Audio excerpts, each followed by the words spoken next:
Candid dusting powder redness, irritation, sweat rash और fungal infection जैसे 4 skin problems का एक एक्सपर्ट सॉल्यूशन।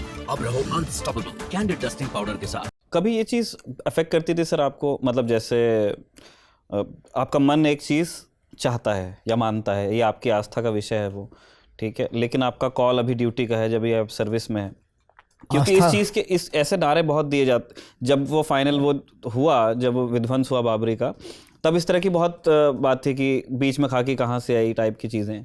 देखिए, जब तक हम वर्दी में हैं, जब तक हम यूनिफॉर्म में हैं, तब तक हमारी आस्था पीछे रहेगी। हमें कानून को लागू करना वो हमारा सबसे बड़ा धर्म है। क्योंकि अगर ये आप यूँ सोचिए कि कल को हिंदू अफसर कहे कि मैं तो हिंदू धर्म के मुताबिक कानून लागू करूँगा, मुसलमान कहे मैं मुसलमान, ये सिख कहे सिख की तरह, पारसी कहे पारसी की तरह, जैन की तरह, तब तो भैया गदर मच जाएगा देश में। आपका सबसे बड़ा धर्म है देश का कानून और उसको लागू करना।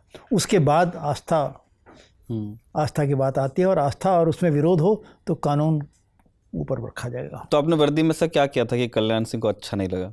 नहीं, मैं बहुत सी बातें नहीं, अयोध्या जो आप बता रहे थे, अयोध्या के बारे में जो बातें होती थी उसमें कहीं ना कहीं असहमति मेरी होती थी। सुरक्षा व्यवस्था के बारे में, सुरक्षा व्यवस्था के बारे में ढील देने को, वो लोग को ढील देना चाहते थे। मैंने कई जगह ढील देने को मैं राज़ी हो गया। कुछ जगहों में मैंने आपत्ति की कि वहाँ ढील देना मुनासिब नहीं होगा, वो उन लोगों को नागवार लगा।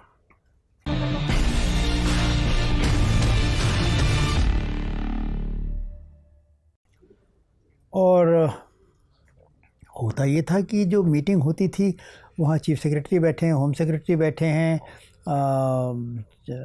डीजी पुलिस बैठे हैं, डीजी इंटेलिजेंस बैठे हैं, कुछ और होम सेक्रेटरी बैठे हैं, प्रिंसिपल सेक्रेटरी, चीफ मिनिस्टर बैठे हैं, 4-5 मिनिस्टर बैठे हैं, चीफ मिनिस्टर बैठे हैं। ये इस तरह की मीटिंग में ये सब बातें होती थी।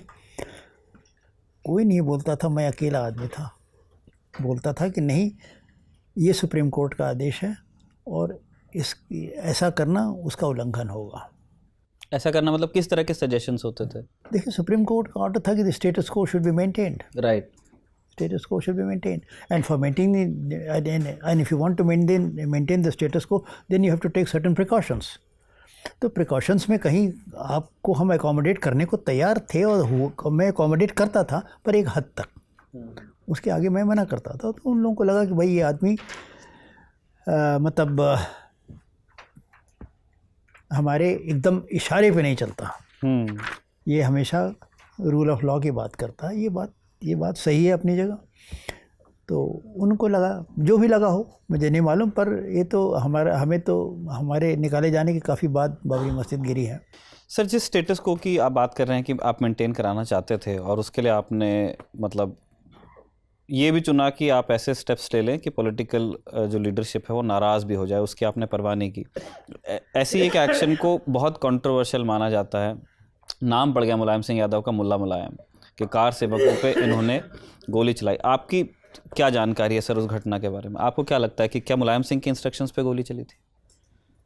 देखिए, उस समय मैं तो डीजीपी नहीं था, इसलिए मैं ज़्यादा नहीं कह सकता था, पर मुलायम सिंह का इन्वॉल्वमेंट तो था ही। मुलायम सिंह को कार सेवक से कोई मोहब्बत नहीं थी, और मुलायम सिंह की जानकारी तो ज़रूर रही होगी, उनका आदेश हो या ना हो, उनकी सहमति ज़रूर रही होगी। आपको ऐसा लगता है कि उन्हें कोई दूसरा अप्रोच ले सकते थे, लेना चाहिए था? मतलब मैं एक पुलिसिंग पर्सपेक्टिव से, मैं उस अधिकारी के उस विवेक की बात कर रहा हूँ जिसने चुना कि फायरिंग होगी, ठीक है, उसमें मुलायम सिंह यादव की जिम्मेदारी भी चलाना तो लास्ट रिजॉर्ट होता है, गोली चलाना लास्ट रिजॉर्ट होता है। और अगर क्राउड ऐसी है जिसको कि नॉन वायलेंट तरीके से डिस्पर्स किया जा सकता है तो डिस्पर्स किया जाना चाहिए। गोली चलाने की तो लास्ट रिजॉर्ट होता है, जब तक कोई क्राउड हिंसात्मक ना हो, हथियार से लैस ना हो, तब तक गोली चलाने की नौबत नहीं आनी चाहिए। मतलब आप मान रहे हैं कि उसको दूसरे तरीके से डील किया जा सकता था? बिल्कुल डील किया जा सकता था।